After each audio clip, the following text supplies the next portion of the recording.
بسم اللہ الرحمن الرحیم۔ السلام علیکم ورحمۃ اللہ وبرکاتہ۔ میرا نام ہے ذیشان اعظم اور آپ دیکھ رہے ہیں یوٹیوب کا چینل قرآن سیکھیے۔ اللہ کی رحمت سے امید ہے کہ تمام ناظرین کرام خیر و عافیت کے ساتھ ہوں گے۔ سبق نمبر 11 سکون کے متعلق ہم سیکھ رہے تھے۔ سب سے پہلے ہم نے ہر لفظ کے اوپر سکون کو سیکھا کہ کس طرح اس میں تبدیلی ہوگی تو اس کی آواز کیسے آئے گی۔ اب جو ہے انہوں نے مختلف الفاظ دے دیے ہیں ہمیں چیک کرنے کے لیے کیا کہ ہمیں سمجھ آ رہی ہے یا نہیں۔ تو آئیے بلا تاخیر اپنے سبق کی طرف بڑھتے ہیں۔ سبق شروع کرنے سے پہلے اگر آپ میرے چینل پہ نئے ہیں تو چینل کو لائک کر دیں، سبسکرائب کر دیں اور شیئر کر دیں۔ بسم اللہ الرحمن الرحیم۔ لام میم زبر لم، کاف میم پیش کم۔ ناظرین سمجھ آ رہی ہے نا؟ پیچھے ہم نے پڑھا تھا ام ام۔ اب حمزہ کی جگہ لام رکھ دیا، یہاں پہ کاف رکھ دیا، یہاں پر ہا رکھ دیا۔ تو یہی چیز جو نا سمجھانا مقصود ہے کہ گرامر کو کس طرح استعمال کیا جائے، کون سی جب علامت آئے گی تو اس میں کیا تبدیلی ہوگی۔ ہا میم پیش ہم، ذال قاف پیش ذق۔ اب قاف حروف قلقلہ میں سے ہے تو اس میں ڈبل آواز آئے گی، اور دال بھی۔ قاف دال زبر قد، ٹھیک ہے ناظرین کرام۔ اسی طرح یہ حمزہ صاد زیر اس، طا زبر طا اس طا، با را زیر بر اسطابر اسطابر اسطابر، ملا کر اسطابر۔ اسی طرح یہ بھی صرف شروع والے لفظ میں جو ہے نا وہ تبدیلی کی گئی ہے، باقی اگر آپ وزن دیکھیں نا تو وہی سیم بن جاتا ہے۔ میم سین پیش مست، تا زبر تا مست، طا را زبر طر مستطر مستطر، ٹھیک ہے۔ اب یہ دونوں حروف قریب الصوت ہے، ان میں واضح جو ہے نا فرق کرنا ہے، اگر فرق نہیں کریں گے تو یہ لفظ غلط ہو جائیں گے، ٹھیک ہے، معنی بھی تبدیل ہو جائیں گے۔ مستطر مستطر، فا غین زبر فغ۔ قاری صاحب یہاں پہ الف آ رہا ہے اور اس سے پہلے زبر بھی یہاں پہ، تو الف مدہ ہونا چاہیے۔ تو ناظرین کرام یہاں پر یہ بات ذہن میں رکھیے گا، تو وہ یہ ہے کہ ساکن حرف اپنے سے پہلے متحرک حرف سے مل کے پڑھا جائے، چونکہ الف بھی متحرک ہے اور غین بھی جو ہے نا الف بھی ساکن ہے اور غین بھی ساکن ہے۔ تو عربی کا قاعدہ استعمال ہوتا ہے جب اجتماع ساکنین ہو جاتا ہے نا تو اس میں ایک چیز کو چھوڑ دیتے ہیں، تو ہم نے یہاں پہ الف کو چھوڑ دیا، ٹھیک ہے۔ تو اب یہ ملے گا فا اور غین، ٹھیک ہے۔ فا غین زبر فاغ، فا را زیر فر فاغفر۔ اسی طرح یہ بھی حمزہ عین زبر اع، یا نون پیش یون اعین۔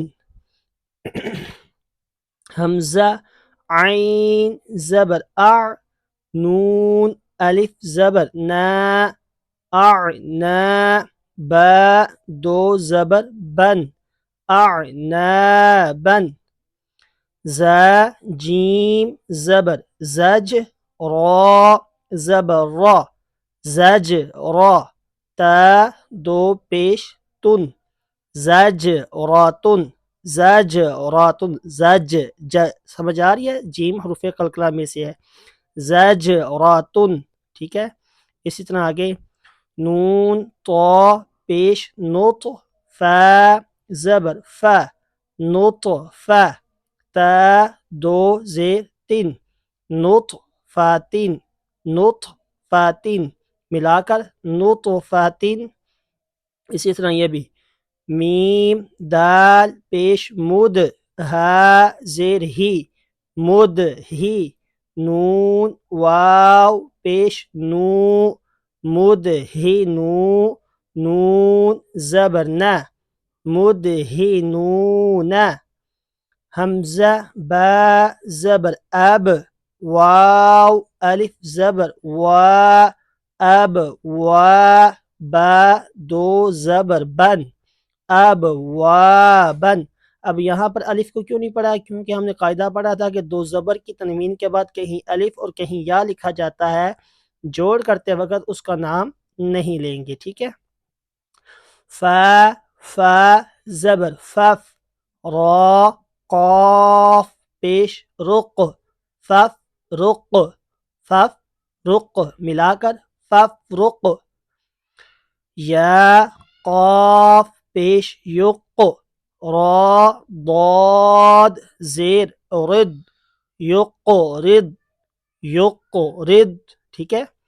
یا غین پیش یغ، نون یا زیر نی، یغنی، تا جیم زبر تج، را یا زیر ری، تج ری، جیم میم زبر جم، عین دو زبر عن، جم عن، فا تا زبر فت، حا دو پیش حن، فت حن، میم حمزہ واو پیش مؤ، میم زیر می، مؤ می، نون یا زیر نی، مؤمنی، نون زبر نہ،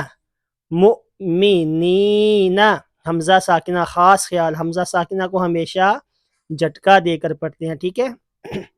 اسی طرح یہ بھی سٹارٹنگ میں یہی ہے، می نو، اب یہاں پہ تبدیلی کر، نون کے آگے سے تبدیلی کر دی گئی ہے، نون واو پیش نو، اور یہاں پہ نون یا زیر نی، ٹھیک ہے۔ مؤمنون، اسی طرح یہ میم تھا، اب یہاں پر یا آ گیا، یو اور مؤ اور یو، ٹھیک ہے۔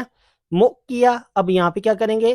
جی بالکل صحیح سمجھے آپ، یؤمنون، اب یہ بھی سٹارٹنگ میں وہ والا آ گیا، تو اب یہاں پہ کیا کریں گے؟ مؤصد، مؤصد، سبق نمبر 4 یاد کریں، ہم نے حروف کو پڑھا تھا بغیر جوڑوں کے ساتھ، صا سی سو دا دی دو، اب وہ ملا کے ہم انہوں نے لکھے ہوئے ہیں تاکہ ہم یہ جان سکیں کہ کیا ہمیں سمجھ آ رہی ہے یا نہیں۔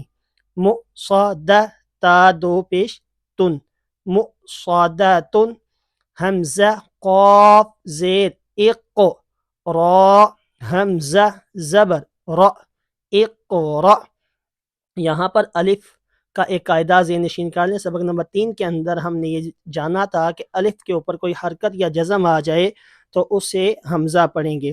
تو اسی کے ساتھ ناظرین کرام اپنے دوست کو اجازت دیجیے، دعاؤں میں یاد رکھیے گا، خوش رہیں اور خوشیاں بانٹتے رہیں۔